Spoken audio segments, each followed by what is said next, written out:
സുൽത്താൻ ബത്തേരിയുടെ പേര് ഗണപതി വട്ടം ആക്കണമെന്ന ആവശ്യത്തിൽ ഉറച്ച വയനാട്ടിലെ NDA സ്ഥാനാർത്ഥിയും BJP സംസ്ഥാന അധ്യക്ഷനുമായ കെ സുരേന്ദ്രൻ. വൈദേശിക ആധിപത്യത്തിന്റെ ഭാഗമായാണ് സുൽത്താൻ ബത്തേരി എന്ന പേര് വന്നതെന്നും പേരുമാറ്റം അനിവാര്യമാണെന്നും സുരേന്ദ്രൻ ആവർത്തിച്ചു.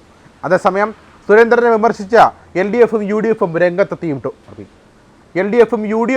രംഗത്തെത്തിയിട്ടുമുണ്ട്. സുൽത്താൻ ബത്തേരിയുടെ പേരുമാറ്റൽ വിവാദത്തിൽ BJP സംസ്ഥാന അധ്യക്ഷൻ കെ സുരേന്ദ്രനെ പരിഹസിച്ച കോൺഗ്രസും രംഗത്തെത്തി. കെ സുരേന്ദ്രന് എന്തും പറയാമെന്ന ടി സിദ്ദിഖ് MLA. അദ്ദേഹം ജയിക്കാൻ പോകുന്നില്ല എന്നും ജനശ്രദ്ധ പിടിക്കാൻ വേണ്ടിയുള്ള പ്രഖ്യാപനം മാത്രമാണിതെന്നും നടക്കാൻ പോകുന്ന കാര്യമല്ല എന്നും അതിനൊരു വിലയും നൽകുന്നില്ല എന്നും ടി സിദ്ദിഖ് MLA പറഞ്ഞു. കെ സുരേന്ദ്രനെതിരെ CPM രംഗത്തെത്തി. ആളുകളെ തമ്മിലടിപ്പിക്കാനുള്ള ശ്രമമാണിതെന്നും വയനാട്ടിലെ ജനങ്ങൾ ആഗ്രഹിക്കാത്ത കാര്യമാണിതെന്നും കൽപ്പറ്റ മുൻ MLA CK ശശീന്ദ്രൻ പറഞ്ഞു. സാഹിത്യകാരൻ കെ സച്ചിദാനന്ദൻ, എഴുത്തുകാരൻ OK ജോണി തുടങ്ങിയ നിരവധി പേരും പേരുമാറ്റൽ വിവാദത്തിനെതിരെ രംഗത്തെത്തി.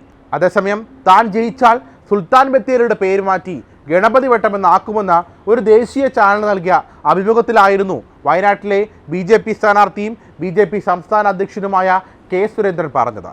ഇന്ന് താമരശ്ശേരിയിൽ നടത്തിയ വാർത്താ സമ്മേളനത്തിലാണ് സുരേന്ദ്രൻ നിലപാട് ആവർത്തിച്ചത്. സുൽത്താൻസ് ബത്തേരിയല്ല, അത് ഗണപതി വട്ടമാണ്. അത് ആർക്കാണ് അറിയാത്തതെന്ന് കെ സുരേന്ദ്രൻ ചോദിച്ചു. ടിപ്പു സുൽത്താൻ്റെ അധിനിവേശം കഴിഞ്ഞിട്ട് എത്ര കാലമായി? അതിനു മുൻപ് എന്തായിരുന്നു പേരെന്ന് എല്ലാവർക്കും അറിയാമായിരുന്നുവെന്നും കെ സുരേന്ദ്രൻ പറഞ്ഞു. വൈദേശിക ആധിപത്യത്തിൻ്റെ ഭാഗമായി വന്നതാണ് സുൽത്താൻ ബത്തേരി എന്ന പേര്. വിഷയം 1984 പ്രമോദ് മഹാജൻ ഉന്നയിച്ചതാണെന്നും സുരേന്ദ്രൻ പറഞ്ഞു. ടിപ്പു സുൽത്താൻ വരുന്നതിന് മുൻപ് തന്നെ അങ്ങനെ ഒരു സ്ഥലമുണ്ടായിരുന്നില്ലേ?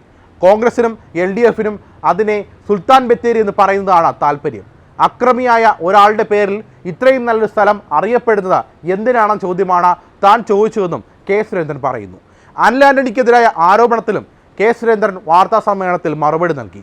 അനിൽ ആന്റണിക്കെതിരായ ആരോപണം സത്യത്തിൽ ലക്ഷ്യം വയ്ക്കുന്നത് AK ആന്റണിയെയാണ്. കോൺഗ്രസിനകത്തെ പ്രശ്നങ്ങളാണ് ആരോപണത്തിന് പിന്നിലെന്നും കെ സുരേന്ദ്രൻ പറഞ്ഞു.